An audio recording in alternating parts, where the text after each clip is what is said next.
This is the Subvert, the weekly show where we bring you a smattering of different subject material, but we try to only pick one so that we don't explode your brain every single week.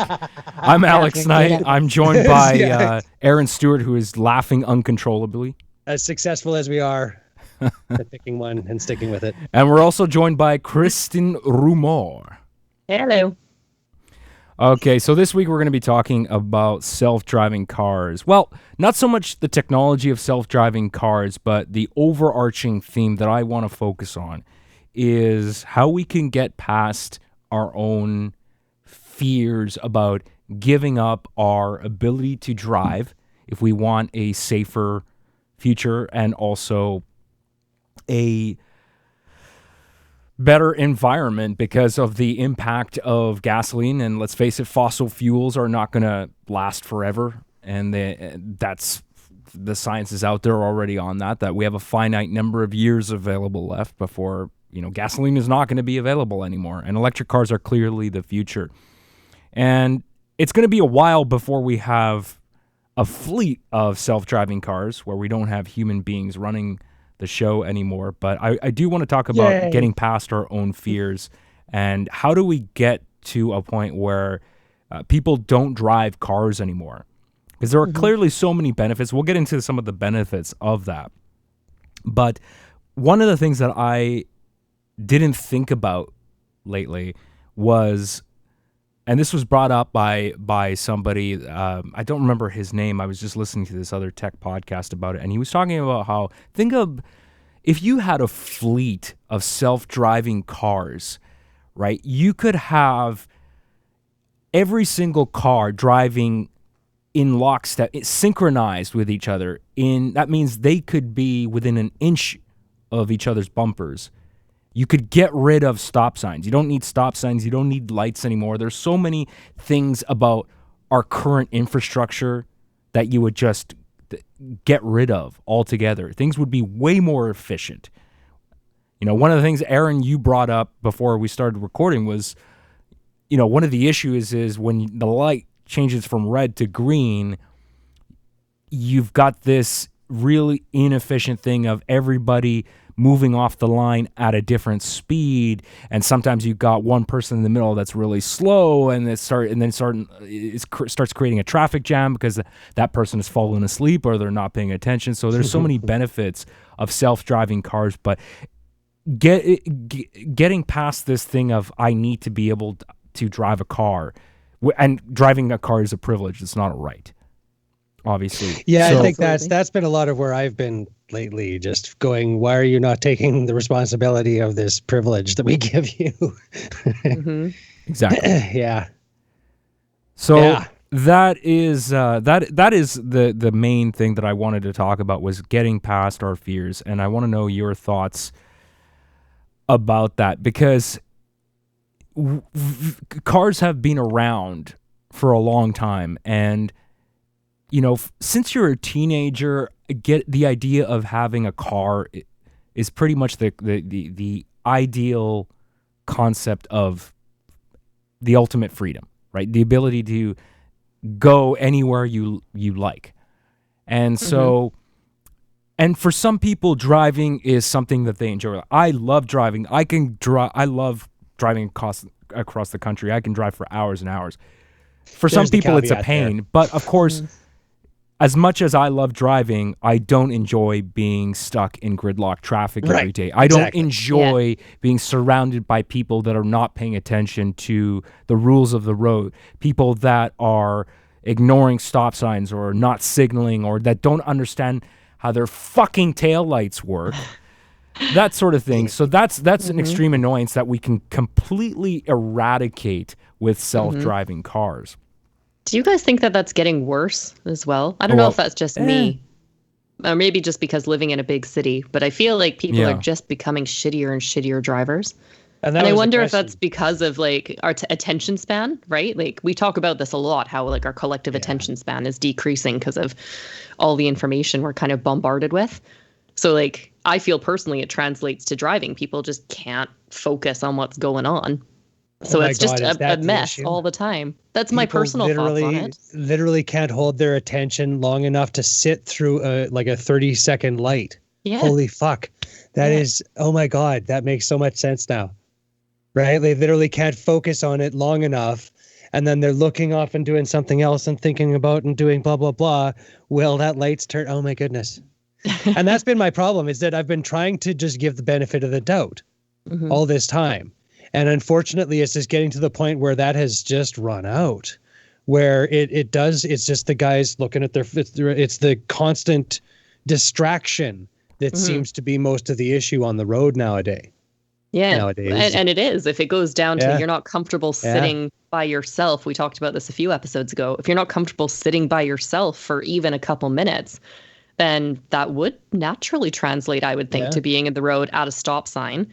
And you'd get very uncomfortable, right? Yeah. And it'd be like, okay, what am I doing? I should be looking at something. I should be doing something. And you're, just off somewhere else.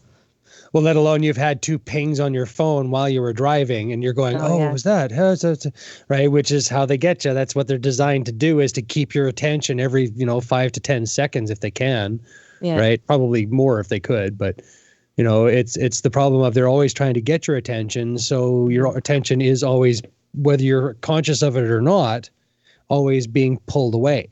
Do you know what I think is ridiculous is obviously most places now have no cell phones allowed whilst driving rules, which is great.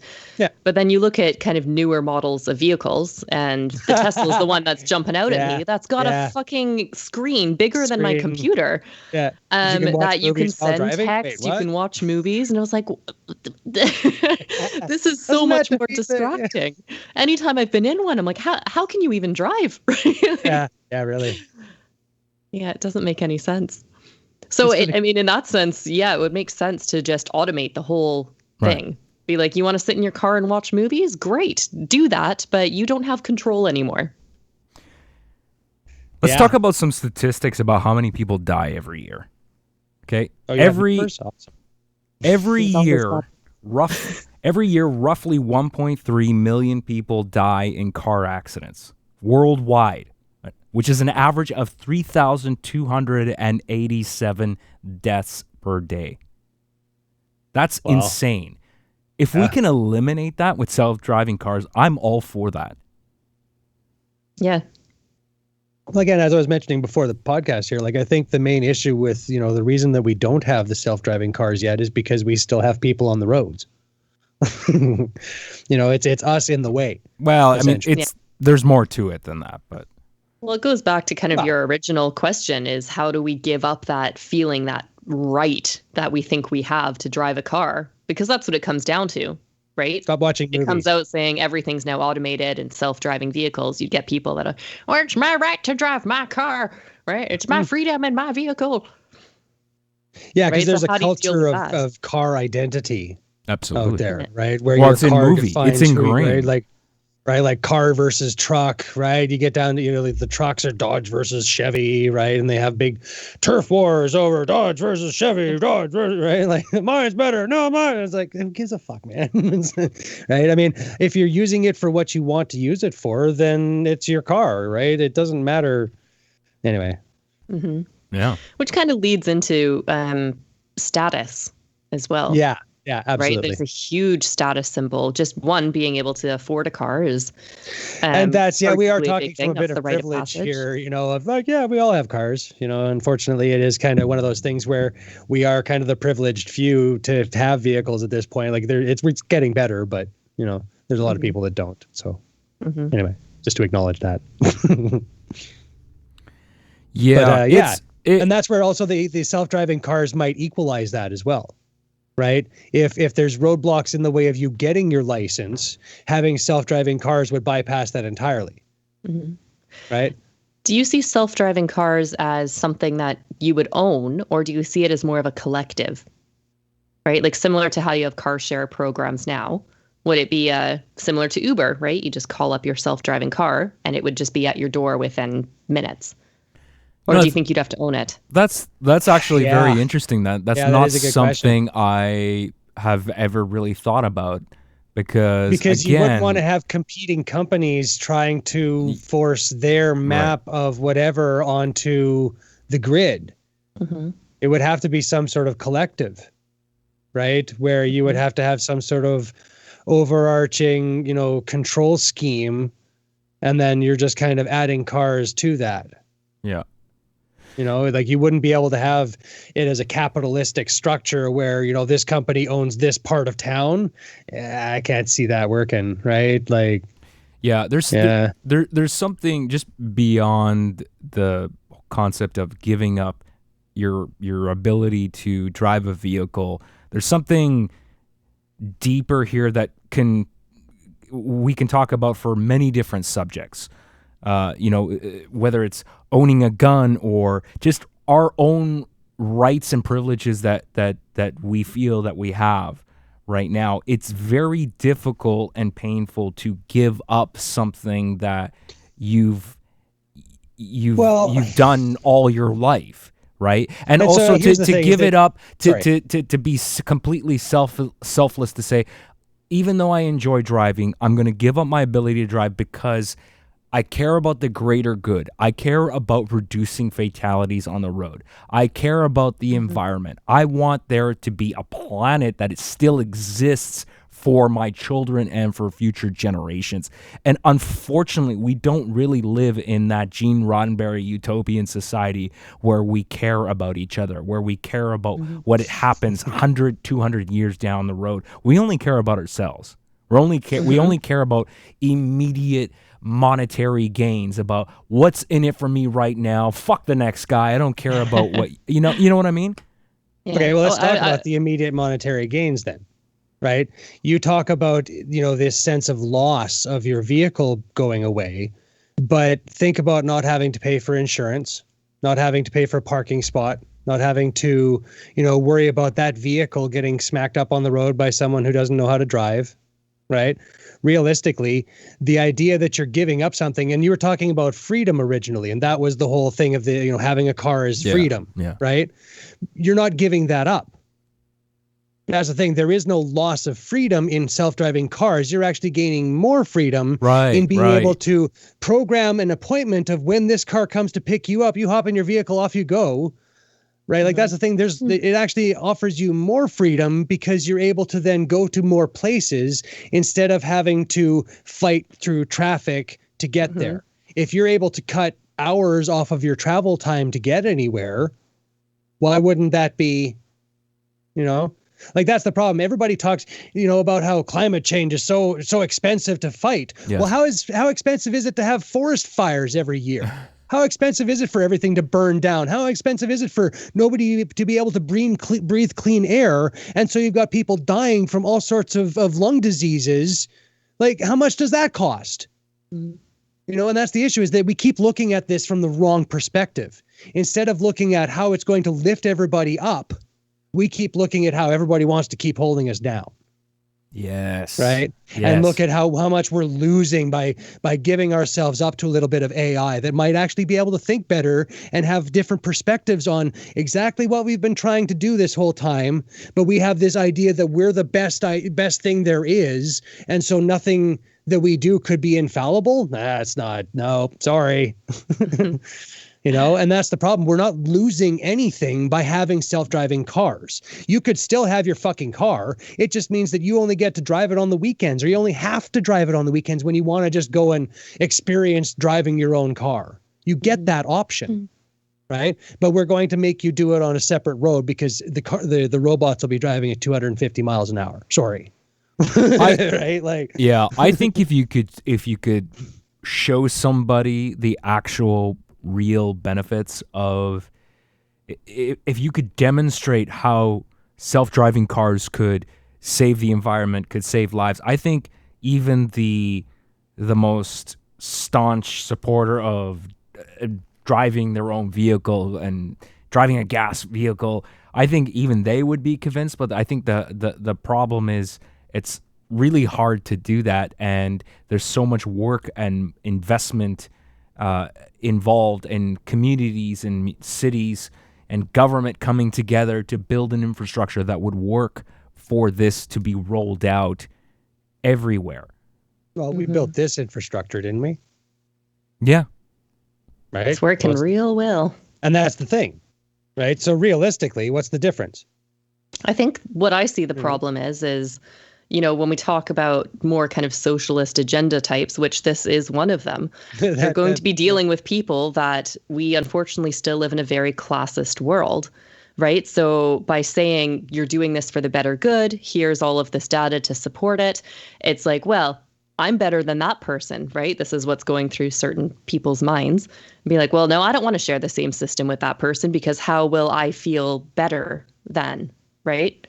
If I have more money, more power, I shouldn't be taking the same self-driving car as, this guy down the road. Yeah. Right? I genuinely think that's where the problem lies.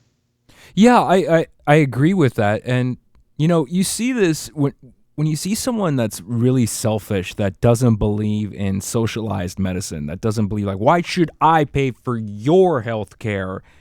And then suddenly their significant other gets cancer and they can't pay the hospital bills. They can't afford the medication. They can't afford the chemotherapy anymore.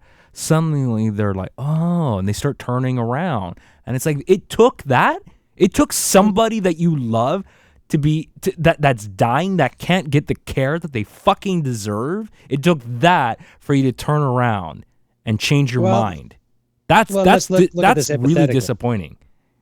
Is that, it's a problem of programming, right? Like, they've been brought up to believe that this way leads to, and socialism being a bad word to a lot of these people, because in a lot of cases it has been perverted into something that wasn't the end goal of what socialism, I think, was supposed to, bring about.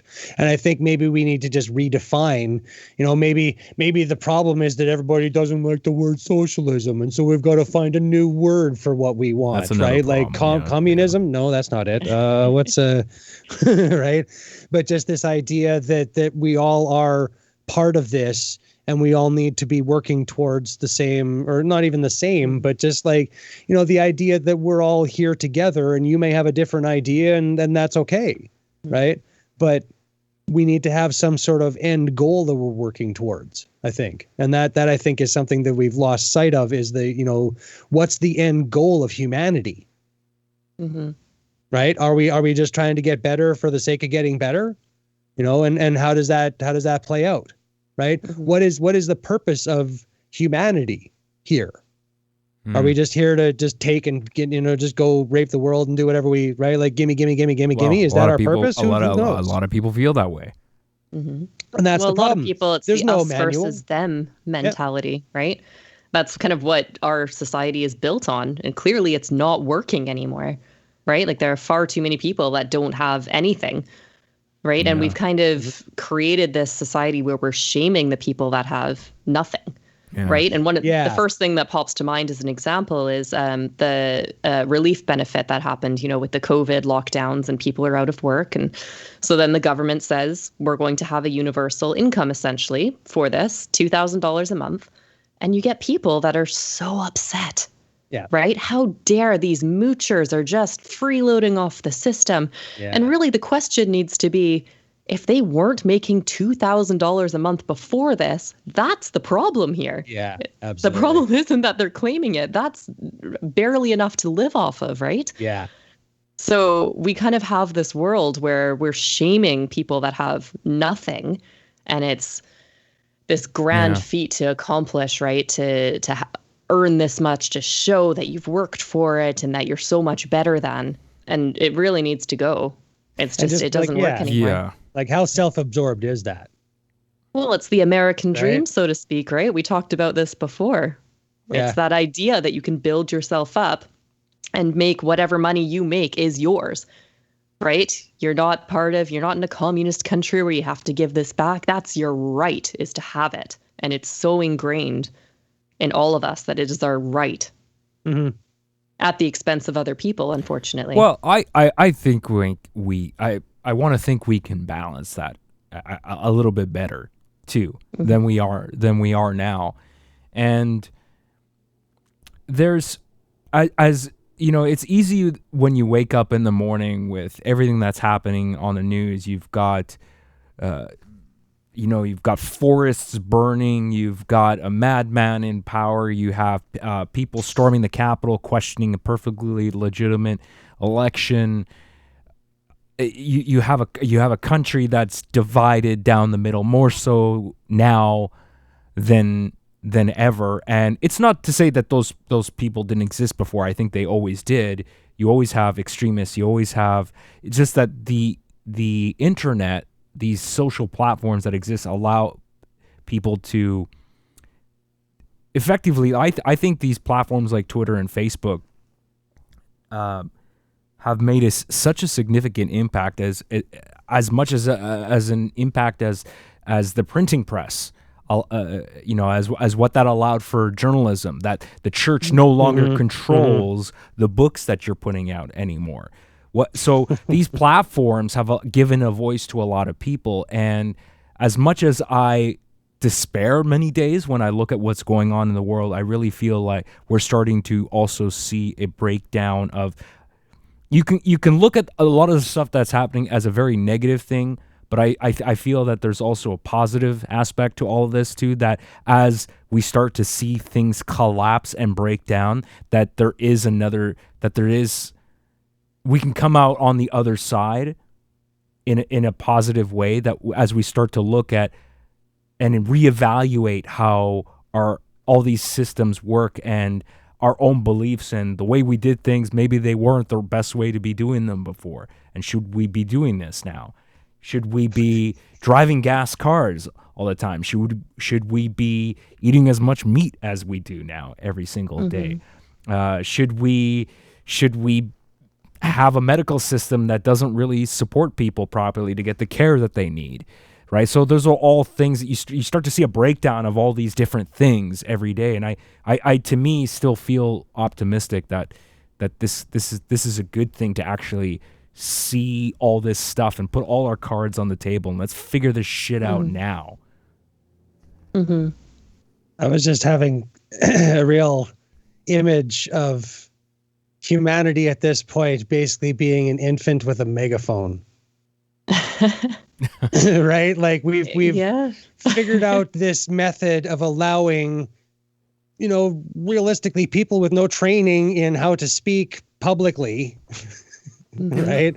A megaphone to just shout out into the world as loud as they want to, right? Like, and that's kind of where we are right now, where we've just, and like you said, optimism that we're infants now because we're just figuring this out, but we're going to get better at this as we go. Yes. And I think that the idea that, we're starting to knit together something that, sometimes you try to tie something together and it goes ping, right?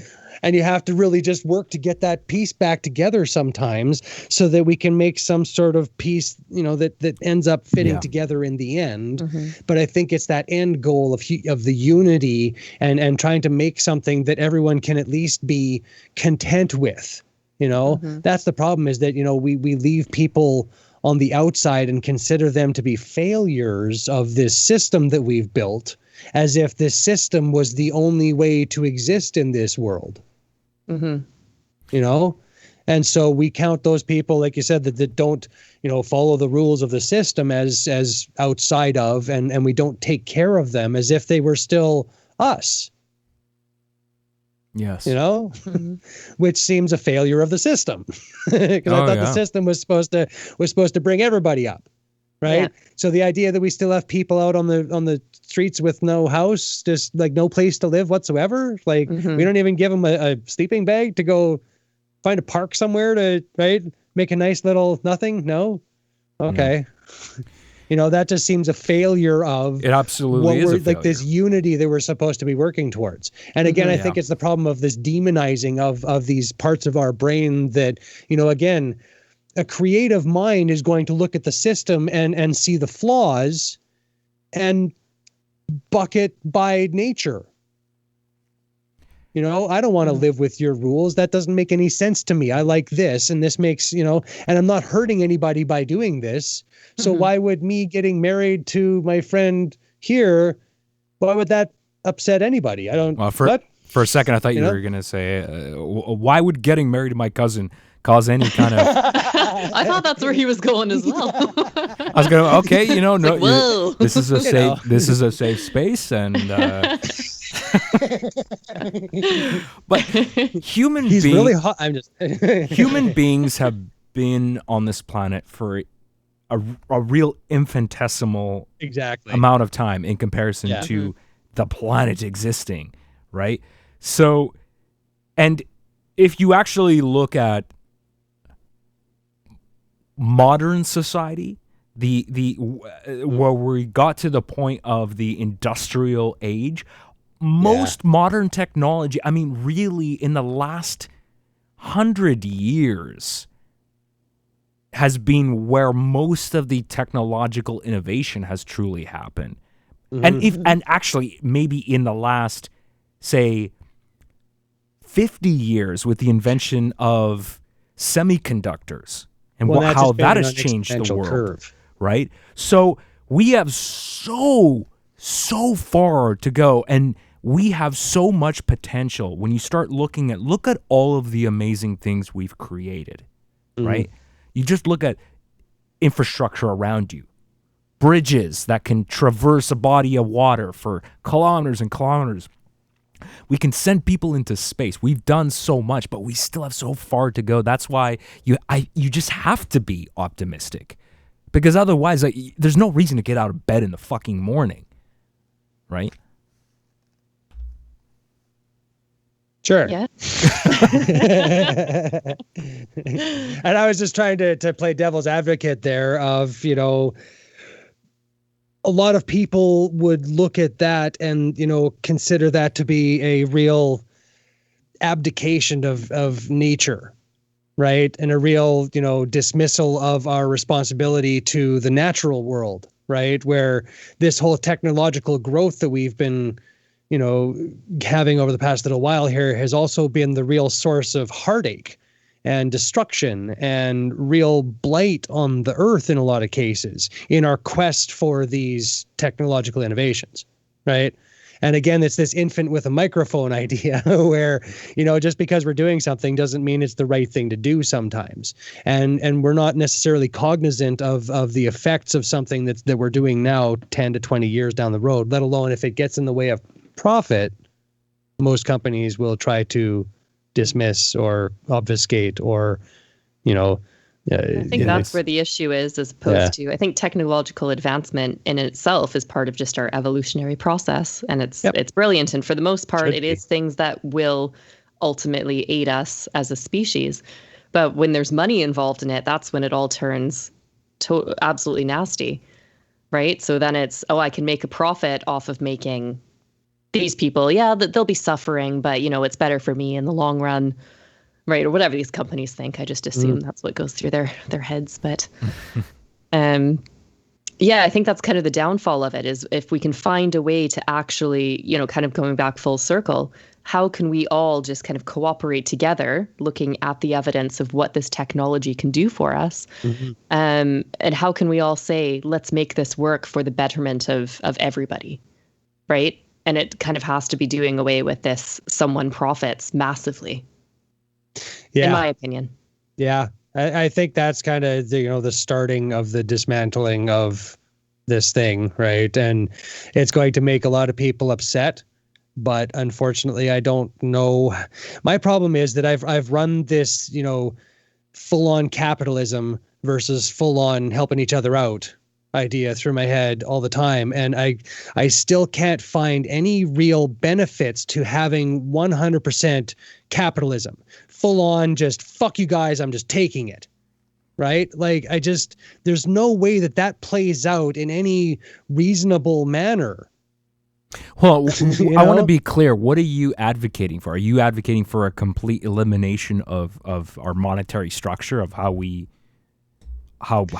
operate? Definitely a restructuring. The problem is that I think that we live in a debt-based profit society. Sure, right? That places those things above all else. And unfortunately, that's the the driving force behind a lot of the issues that we've been facing here is if it clashes with the profits of a company, they unfortunately will choose not to.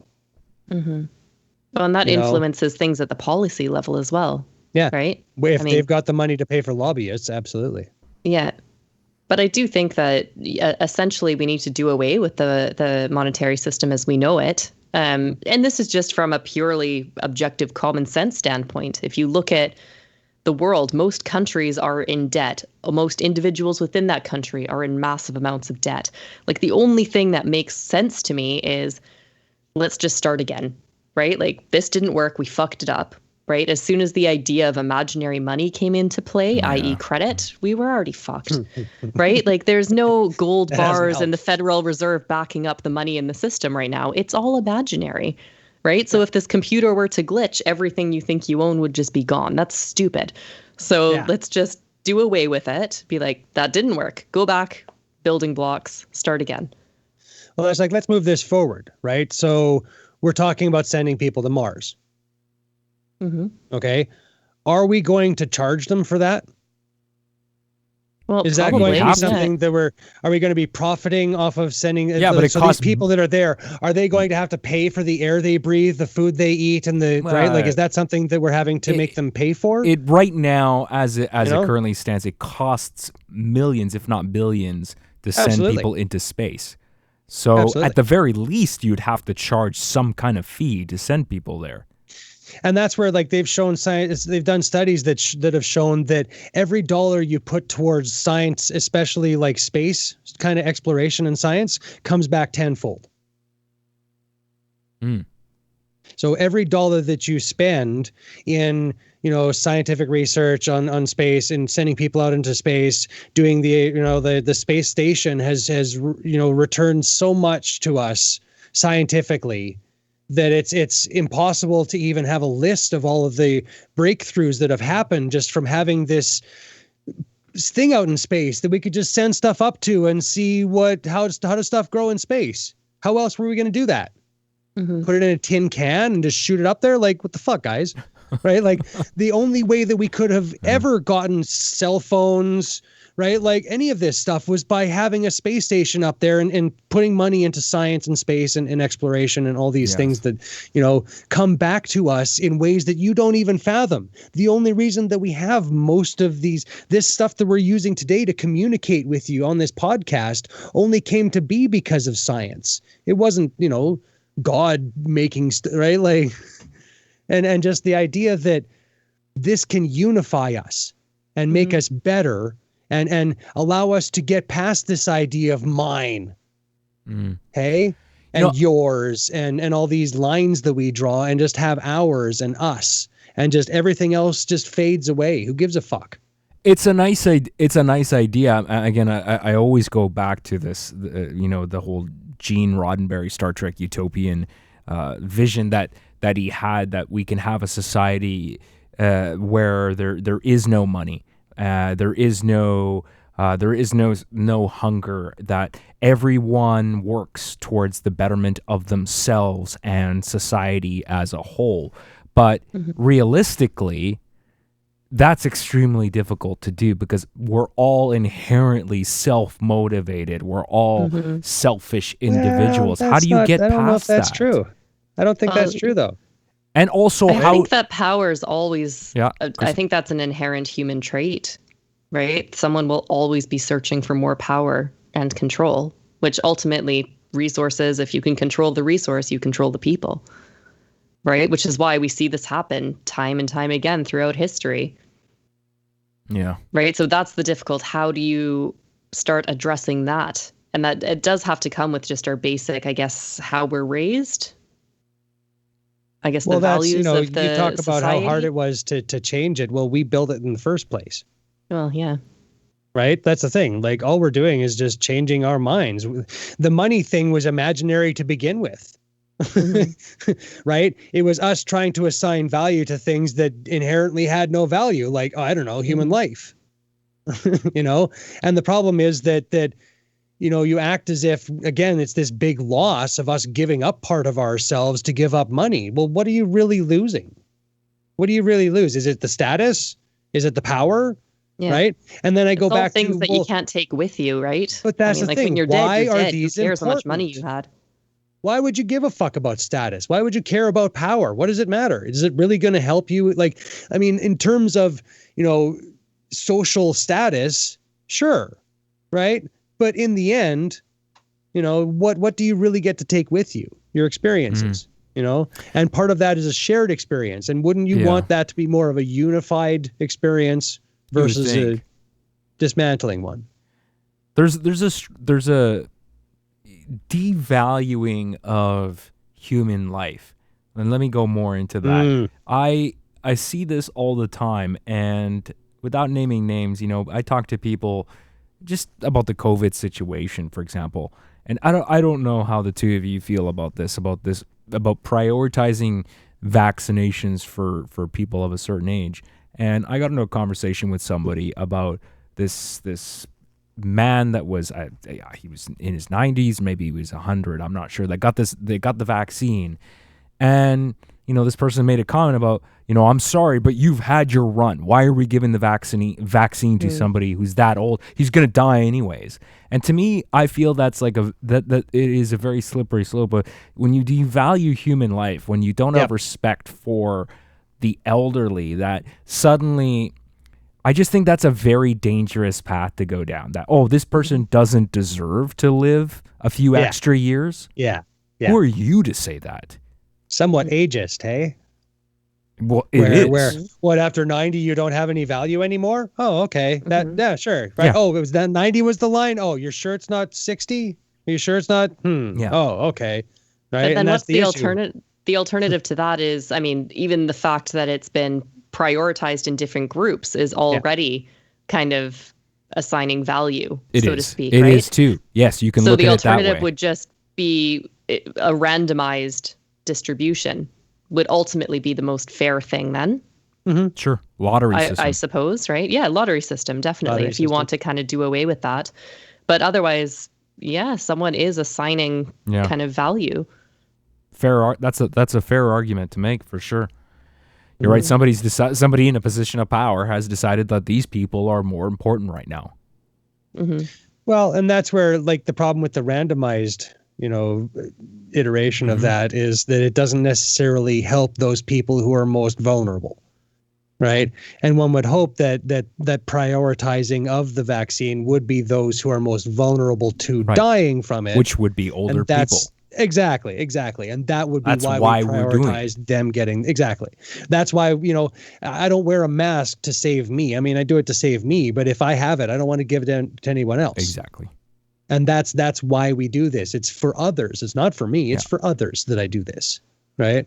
And so it's the same with the vaccine. If it means that, those who are more vulnerable to actually die from this thing get it first, fuck yeah. Why would I be against that? What? Like, again, how self-absorbed are you that you're prioritizing yourself over everyone else that might, like the first responders, the people who are there working on it, you're going to try to take it over them? And it becomes a privilege over right kind of issue again, where, this is something that, we need to fix, to help those people that, again, are going to have the most issue with. Anyway, that's my take. I can't stand people that complain about wearing masks. That, I can't breathe. I can't. You can't see me smile. I can't breathe, but it's not going to stop me from wearing it. Nobody enjoys wearing a fucking mask, but shut the fuck up. Seriously. And that's, again, it's this, we're all in this together thing, right? So, I mean, you can bitch about it, but the appropriate response is, I know it sucks, doesn't it? Right? Like, what do you want to do? Right? I mean, you still got to wear the fucking thing. You're not taking it off, right? Okay, good. Right? Like, doesn't matter. It kind of sucks. But again, the whole point here is that if we all wear this and kind of suck for a little bit right now, it might be less sucky 10 years from now when we have a handle on this thing and we don't have to, all be doing this anymore. Right? Otherwise, it becomes a major pandemic that wipes out half the world's population or something, and then we're living in this, post-apocalyptic times where spiked clubs and shit running around. All because you just didn't wear a mask. Yeah. And speaking of masks too, I mean, we had to do the responsible thing. Like we got all excited about, having this beautiful set design and lights and doing this podcast in person, and then suddenly shit gets real. And as soon as you start seeing case numbers rise, we have to do this thing remotely for now until everybody gets vaccinated until we start seeing these case numbers diminish to a point where the virus is virtually eradicated. But until that tell time, the truth, you're much happier not having all the lights in your place and the whole. Well, I got lights right now in front of me. It doesn't. That the whole doesn't takeover matter. of the entire. I never dismantle this stuff. It's just it's up here now. So, but I've been trying to figure out how to make mine like shift into the background after, so I can actually move around in here. It gets a little crowded. Yeah. You look fine. You look fine. Thank God for technology, all though, on the right? outside. For all of its pitfalls, and for how people can abuse technology. I mean, without technology, we wouldn't be doing this right now. We wouldn't be able to hear or see each other, right? So, for all its faults, there's certainly, I think, more benefits to technology than there are negative things, right? With great power comes great responsibility. Well, I think that's the part of the the equation that seems to be kind of missing is again kind of the why are we doing this? Why are we building these things? What is the purpose of AI? What are we using it for? It's a lot of this stuff that we manufacture that's just, we know it's garbage to begin with. So why are we wasting our time and energy making stuff that's just going to go into the ocean and clog up, where the animals live? It's the problem of, we're prioritizing the wrong things. And again, with this infant with a megaphone idea, where even these kind of stupid ideas sometimes get shouted out to the world as if it were, a thoughtful, intelligent, reasonable action. Well, it's not always. Yeah. And I think we need to start addressing, and that's where, with the whole unity thing, having some sort of, ability for all of us to be able to see the truth, or at least to be able to, not get so stuck in our own idea of a truth and be able to kind of move forward in a universal truth, hopefully. I think that might be part of what we need to kind of focus on for moving forward is, again, kind of what is humanity and why are we here and what are we doing? Is it just for you to have a new car? Is that the only reason we're doing this? Yeah. Well, This is one of the reasons too why I very much enjoy these conversations that we have, and hopefully we our audience can engage with us as well, because I want to keep having these discussions. I think we should continue to build communities where we can have these talks. These talks should be encouraged. We need to, like you said earlier, we need to also raise children the right way. We need to raise them with certain ideas of not being, like, we shouldn't be so self-motivated, so self-serving, that we should try to work towards making society a better place for not just us, but for our neighbors as well. We just need to be kinder to each other and kinder to the world, kinder to the planet. Well, it comes down to, again, how nice is a shared smile, right? I mean, you can smile to yourself all day, but you're probably just going to look crazy. Right? Yeah. But that's where, if you can share a moment with someone, that really kind of makes your day, doesn't it? Even that one little moment of, we had that little thing, right? Aren't those the kind of moments that make a day special in a lot of, cases? Absolutely. And that's where, again, it's that kind of unified theory that we're moving towards here, hopefully, of how do we kind of break down these barriers? How do we make it so that we can all, look at the things that will benefit us and try to, make it benefit everyone. Mm-hmm. Right. I think that's kind of the, we have this idea that these things should only benefit certain people. And I think that's the part that we need to just get past and start moving towards everybody, this boat's supposed to lift everybody equally, right?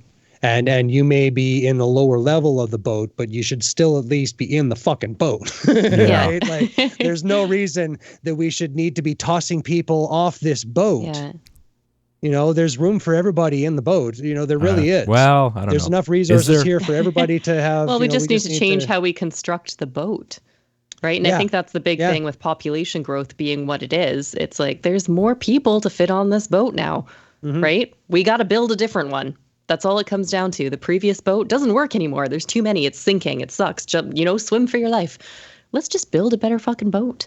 Yeah, and a lot of people are invested in, how that boat has been running.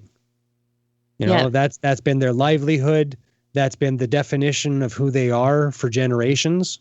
Has been building this frankly leaky, faulty boat that's been, falling to pieces around us, and that we need to really address. But they'll defend this particular part of their boat to the end because that's what they've been told to do. Instead of allowing us to kind of take these parts that need addressing and try to move it forward in some sort of meaningful manner, right? And that's the part of the problem, I think, is that they feel like they've been left out of this conversation. And that's where we need to find this middle ground here, is how do we make all of us part of this conversation, so that even those ideas that seem kind of like, why are you thinking that shit? Right? But those ideas may have merit down the road. And just because it doesn't make sense for us to talk about a moneyless society now, doesn't mean that down the road, that isn't something that could absolutely be part of our human existence, 100 years from now, even. Yeah, but I think we need to have we need to start having that conversation now about a moneyless society. Those conversations are happening. They have happened, but we need more smart people to discuss that and to figure out ways that we could how does that work? How do you structure that? The self-driving car thing? Yeah. I think that's where it starts, is that I think it really ties back to that, right? Is redefine cultures, around a sense of unity and shared. Yes. Then that's the overarching theme for this show that we keep coming back to all the time. Right, about changing the way we think, restructuring our brains. Also, just getting rid of baggage from the past too.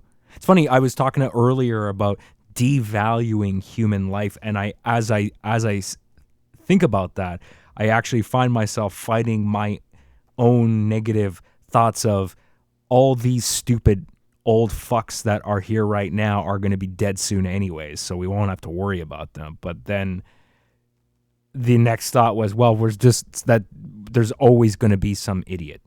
There's always going to be an idiot. Yes, whoa. That's another theme of the podcast here. Is that there's always another idiot. Yes, definitely. Except us. Yeah. No, well, that's what we're here for, is we're here to be the monkey detector, right? Is to figure out where the monkey part of this is and where the human part starts. Sure. I like that. God. Here at the Build-A-Brain kiosk, yeah. Oh, I hope society isn't doomed. I hope we're not doomed. Well, see, I mean, I want to be here. As long as we're having conversations like this, there's hope, right? Yeah. And that's where, like, again, I look at it as, you say society, and I look out into society and I go, yeah, a lot of that needs to be destroyed, right? Like, we're going to need to, unfortunately, dismantle a lot of that so that we can rebuild it. That's unfortunately going to have to be part of this process, is that we are going to have to end a lot of these things in order to rebuild it. That's unfortunately part of creativity. At some point, when do you want to realize the ship's sinking? Do you want to go down with it, or do you want to build something else? Right. And I genuinely feel that's where we're at. Yeah. And that's where I think, the other step of this is education, right? Like, if we give people an out, right? I think that's where a lot of people just feel stuck. They've been doing this for so long. Their dad was a coal miner, right? So their grandpa was a coal miner. and it's just all they know, right? Yeah. But if you gave them the option of, there's something else you could be doing, right? Like, what do you really dream about doing? Well, and just facilitate the move out of these, dead end jobs that we're just propping up with money at this point, instead of trying to move these people who are going to lose their livelihoods. Yeah. We know this is happening. Robots are taking over. The AI is going to start doing, right? Like, all of these jobs are going to start disappearing. They will not be available. And the idea that we're not already training people out of these positions, again, seems a failure of the system. It absolutely is. You bring up a good point, and I wish we touched on it last week in our episode about self-driving cars and how that works. That's this podcast. Has a week gone by already? How long have we been talking? This podcast was about self-driving cars. This one right here. No, it was last week, because think about when that would have been released. It was last week. Oh, okay. You're talking the existential release. Because we release one episode a week. You just ruined the illusion. So you're actually no. That is actually she's right. That wasn't even last week's. That's this podcast. Are you serious? Wait, am I wrong? We're talking about self-driving cars. Oh shit! This podcast that we are on. I don't even know what we're talking about anymore. An hour now is about self-driving cars. I've completely. That's why you started. I've completely lost it. That's why we've been basically focusing. We've been kind of skirting around a unity thing, in terms of like the idea about AI is that it needs to be for everyone, right? Like, you can't have it be only for this or for them or that, right? Like, it needs to be something that builds all of us up, right? So, but yeah, it was about self-driving cars. Okay. This podcast. Yes, that was my mistake. What an amateur mistake. We do have a tendency to start here and then end up somewhere way over there. That is, how did we get here? I don't know. But yes, you're right. But that I hope is part of what gives us our charm. Well, that we keep bringing it back eventually. Think about sometimes when we have a fleet of self-driving trucks that are delivering things that when we don't need human beings. All those truck drivers, those trucking companies are now obsolete. So you need to...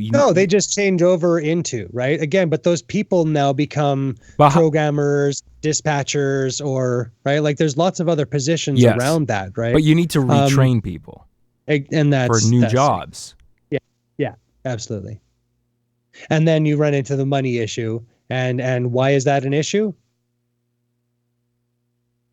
Why is money an issue in that? Well, why is money an issue in general? Right? Like, that's when you get right down to it. Why is money an issue in retraining people? I mean, you would think that we take all the trouble of training them in the first place, didn't we? Yeah. Anyway. Yeah, I think just let them go. So, would government do you think the right thing to do would be for governments to create restructuring, retraining programs? Because I feel like it wouldn't really happen if we just left that up to individual private corporations. That I really feel like it has to come down from the top. That we as a society say, okay, these jobs, this sector is going away. These people now need to be retrained in other high-tech jobs so that they can provide for their own families and have their own. But also, I guess you could also say, well, if there was a universal basic income where you didn't have to worry about having a roof over your head or putting food on the table, your basic needs are covered, then effectively that's not so much an issue anymore, is it? Yep. Yep. So we need to get there. Exactly. Yeah. And I mean, from there, if you have a universal income, then again, we get closer to why do we need money? Right? Like, if everybody already has a certain amount, right? Like, and that I think will help us to move towards the idea of unity and everybody has something to say in this, right? Yeah. Well, I think, if everyone has their basic needs met, then it kind of sparks that idea of community, because then it's like, well, it's not about myself scampering to have to find money to live because that's met. Now I can actually contribute. Yeah. right? Exactly. And I do argue that most humans would end up rising to that occasion. So too. I really think so. There's always going to be the few that wouldn't, Yeah. but I mean, that would happen regardless. Absolutely. But I think you give people the chance to contribute, they will. And it kind of changes our definition of work as well, right? Where a lot of these, what we consider to be kind of lower wage positions, are considered kind of cast off, throwaway things, where these are lower people and they're lesser in society and such, instead of performing jobs that are necessities to the thriving society. I mean, it basically allows people to do what they want to do instead of being stuck doing what they have to do.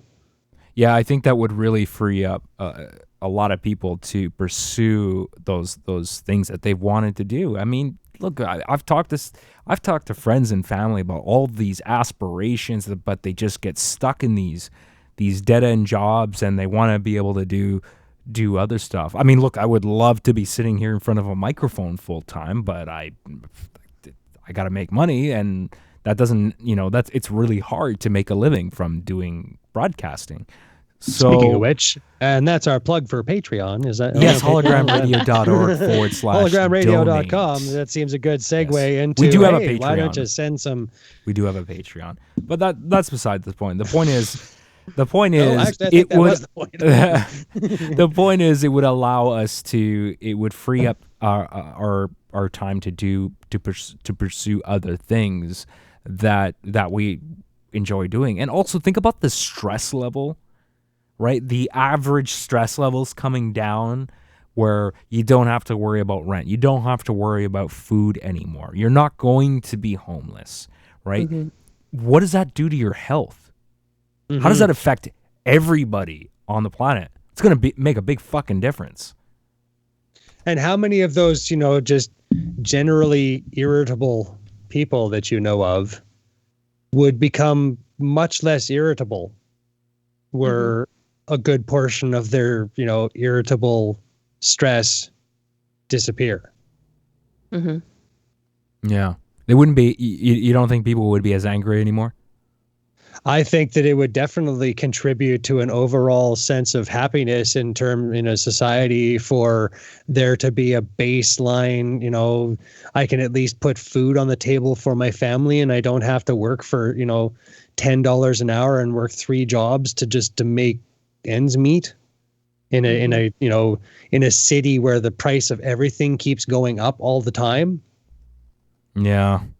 Right. Exactly. And that's my thing. Like, I feel like a lot of this is just the constant squeeze, right? It's not just that it's here, that your stress level's here all the time, but it's this constant just pushing on you, this, fees and just constant little add-ons to everything now, that, it's not just this cost anymore, but now they've added on all these other little things that just add to the stress level all the time. And if you're not aware that it's piling on top of you, right, it's very easy to understand why people are just irritated for no fucking reason, right? Yeah, it's not just food, and it's not just rent. It's like, I gotta pay my water bill, I gotta pay my utility bill, everything. I gotta pay my insurance bill. Maybe, like, if you live down in the United States, you've got healthcare maybe that you're paying into. You're just paying into everything, and it just sometimes it does feel like it's just this crushing, endless thing of that you're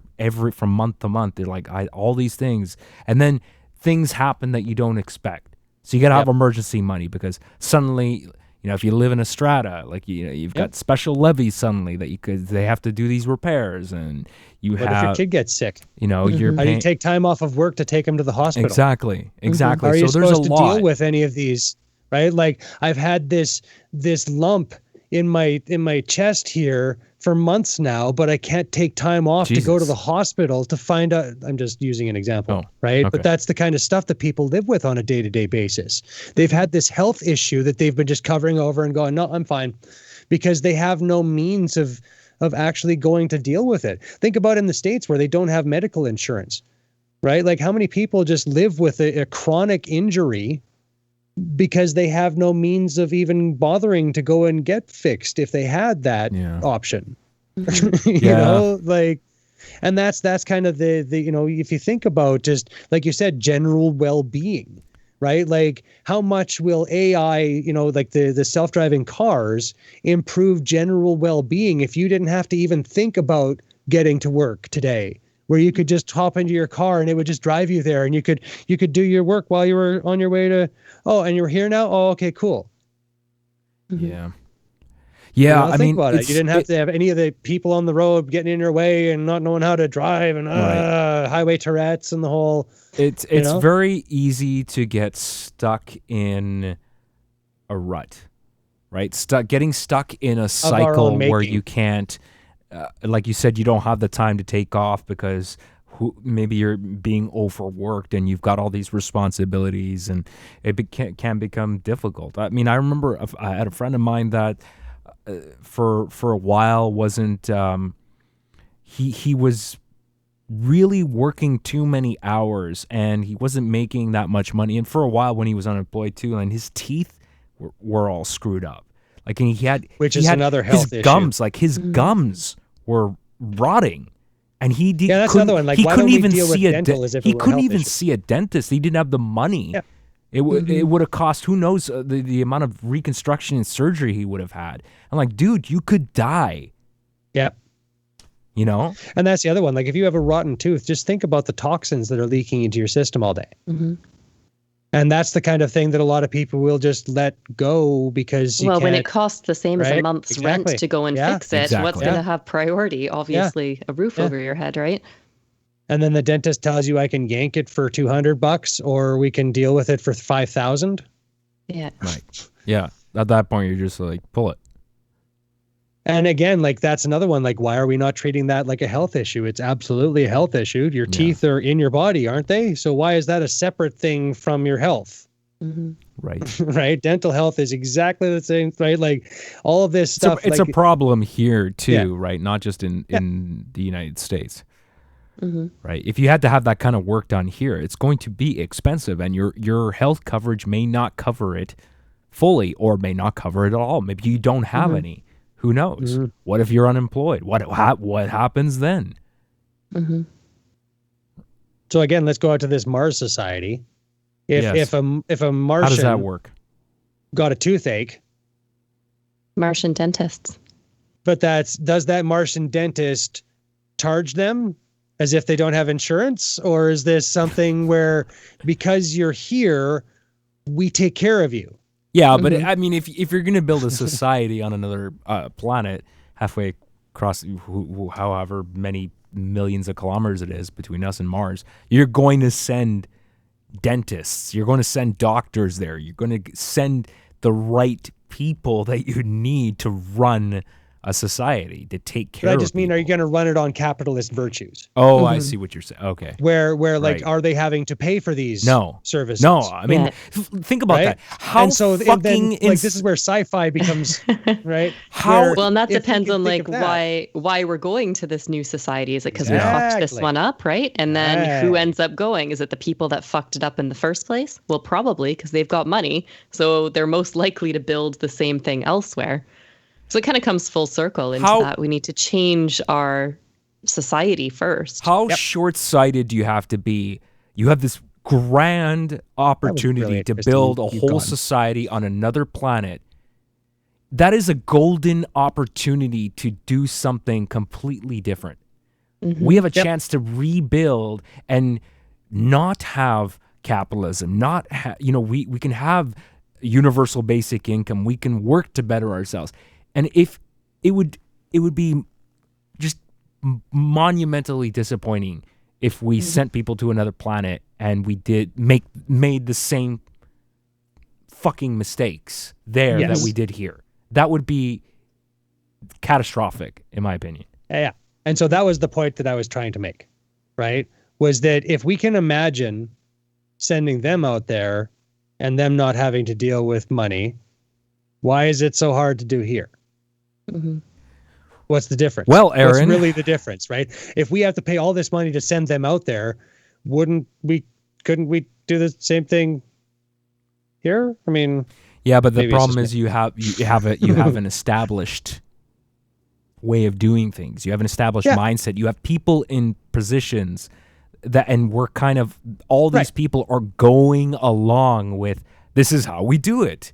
Yep, exactly. This is how we're going to keep doing it. We invested in that. We're invested in that. That's the problem. Yeah. It's very difficult. It's easy to talk about, very difficult to actually undo all these things. I oversimplify all of this. Yeah, let's just I know. I'm pointing it out. That's what we do here, right? I'm pointing it out that it's so hard. It's very, all these things are very difficult to do. And that's the thing, right? Like, I get that it's not something that we can just be like, no, let's just do this, right? But again, it's about having these conversations of, why are we so set on this thing that we've built? Why is this, the, perfect example of how humanity is supposed to do things? Well, sorry, guys, you can go fuck yourselves. I can't get behind that in any sense whatsoever. This is supposed to be a constant growth kind of situation where we take those things that don't work anymore and we make them into something that we can now use in the new society. That's what we do. That's what we've always done. We built this society. We can rebuild a completely different one. Right? That's the problem, is that we all talk about, again, it comes back to this idea of we're losing something by giving up this blah, blah, blah, blah, blah fuck. Right? But reality is we're not giving up anything other than what's inside your head that you constructed. It has nothing to do with the reality of the universe or the world or anything. Money is not the way the world works. It's not. It's something that we've propped up as our, how we try to, get around this thing, but it's not the end all and be all means of how humanity should move forward. It doesn't have to be, but the world does work on money right now. It just does. Right. But right now, right. But that's where even Bitcoin, nobody would have ever imagined that Bitcoin would actually be something like a virtual that doesn't have any, like there's nothing out there whatsoever that you can even hold or touch or help, right? Like it's completely virtual.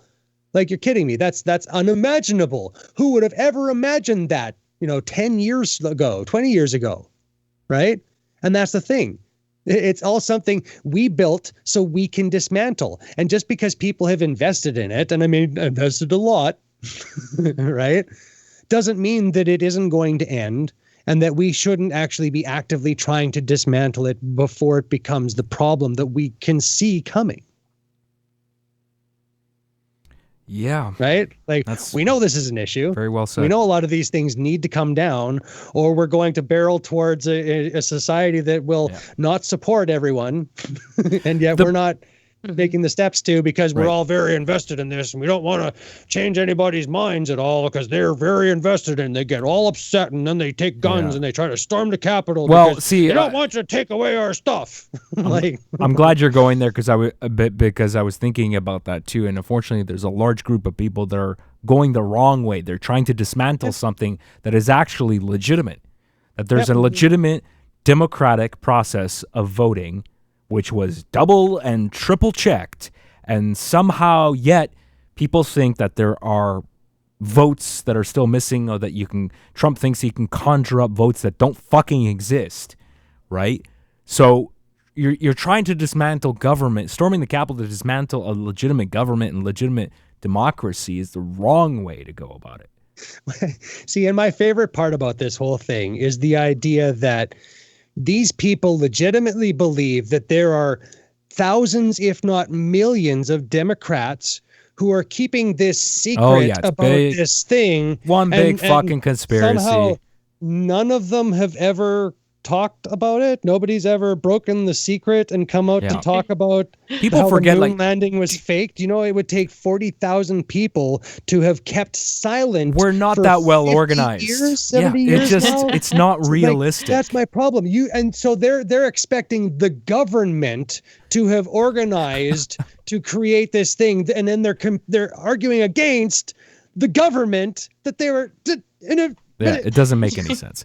Yeah, you've got a coronavirus here now. You've got a fucking coronavirus task force that is so that there's no cohesive plan in government that this is how we're going to roll out the vaccine, that this is how we're going to do things. Every fucking state makes their own decisions about. Nobody can, like, if everyone has a different idea, you really think that there's this fucking conspiracy going on, that there's that much organization in government. The reality is there just isn't.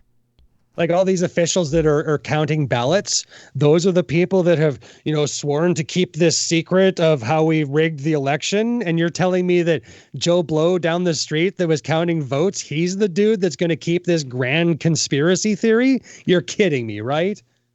like, have you ever tried to keep a secret? Go for it. It's fun. Yeah. Good luck with that. Right? Good luck with that. We're bad at it. We're generally bad at it. So the idea that all of these elected officials, all of these, it's like the Illuminati, like on camera, have never once blurted out, "Oh, gee, ha ha ha! Oh, did I mention that? Oh boy, wow, I wasn't supposed to say that. Crazy." Like, come on. God, there's so many stupid people out there. Well, and again, not stupid, misled. Yes. That is too. Yeah, well, right? Maybe a bit of both. That's the problem, right? Like, they're not stupid. A lot of these people really smart. I have believed some really stupid shit, right? Mm-hmm. I try to hope that it doesn't make me generally stupid, right? But we all have ideas in our head that someone else is going to look at and go, "What the hell is wrong with that guy?" Right? But that doesn't necessarily mean that we act on those thoughts, right? Or B, let those thoughts define us. Yeah. Right? I hold all sorts of thoughts that I can just go, "That's pretty stupid." Right? And move on. You got thoughts, Aaron? They're pretty stupid. In general. But occasionally, one of them percolates out of the ether of the subconscious, and that's why you're here. That's why we love having you here. Oh, is that it? I thought it was my beautiful. Your mane. I don't know. Sure, it's the mutton chops. Your beautiful beard. I've decided to let them grow into each other. They are going to be one. When I can get the mutton chops down to here with the hair, it's going to be awesome. Please don't do that. What? Come on. The amount of maintenance. You say that now. He gets replaced with the squirrel.